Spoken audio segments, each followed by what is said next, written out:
Oh, hey guys, I'm here in Clarksburg.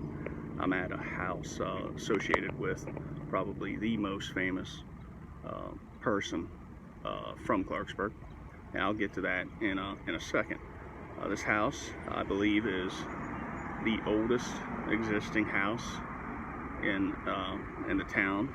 It was built 1807. Prior to that, this property had belonged to George Jackson, and he operated a tannery on this site. George Jackson was the patriarch of the Jackson family, very prominent family in northern West Virginia, and in Virginia politics leading up to the Civil War. After the Civil War, he produced a lot of governors, congressmen, and a U.S. attorney or two. At some point, they sold the house to a member of the the Staley family built it. And then they sold it at some point to a member of the Goff family, which is another very famous family, prominent family in town. I'm going to turn around. You can see the downtown behind me. We have a substantial downtown still, larger than you would expect, although many buildings have been torn down. A lot of it comes from the oil wealth associated with the Goff family. Nathan Goff was a general, and he was Secretary of the Navy under the Rutherford B. Hayes administration. And then at some point, the Goffs sold this house to the Vance family, or a member of the Vance family. Now, you have a man named John W. Davis, who was a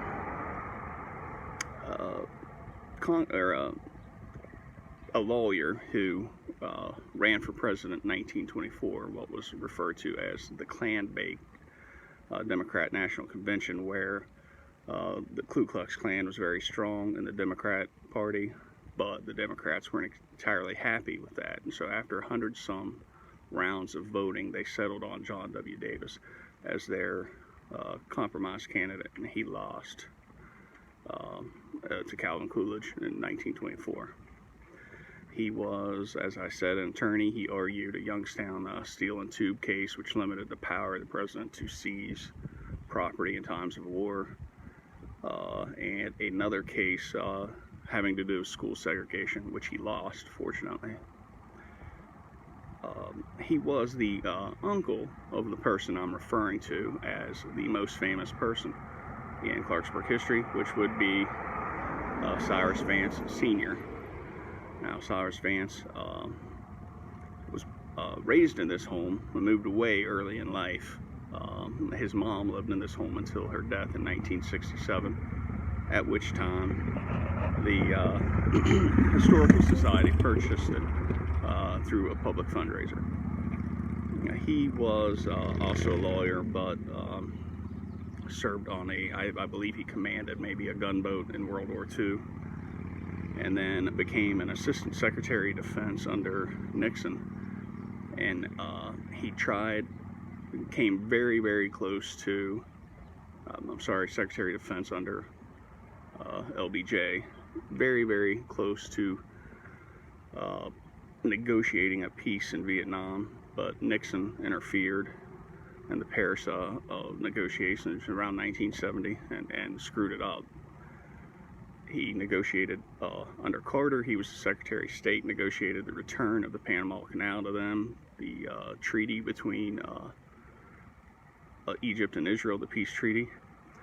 Later in life, he negotiated peace in the Balkans, and I believe involved in the South African transition from apartheid. And he resigned from the Carter administration after Carter launched a unsuccessful attempt to rescue Americans that had been captured by the Iranian regime. He was very unhappy with the way Carter had wishy-washy just mishandled that situation. Another thing that Cyrus Vance was known for, investigating police corruption in the city of New York, and also handling the Detroit race riots which he advocated for community policing, and he noticed that black citizens responded better to black police officers than they did to white police officers, and especially to white National Guardsmen. He died about 20 years ago. His son is the New York State Attorney for Manhattan, Cyrus Vance Jr. You know him associated with the Epstein case and Harvey Weinstein, and also the investigation of Donald Trump, his finances in New York. Now, Cyrus Vance Sr. was knighted by the Queen for his services. The French, he has a Legion of Merit, which is their highest honor. He also has the Congressional Freedom Award from the United States and from many other countries. So this is the house that is associated with him, and several other members of Clarksburg history. And just to tack this on, one of the Goffs I told her, John Davis, that I told you, his mom was a school teacher in Clarksburg who taught, among others, the Confederate war general we won't name. This has gone pretty long. I don't know if I'll make another one today, but I'll keep you apprised of the situation here in town.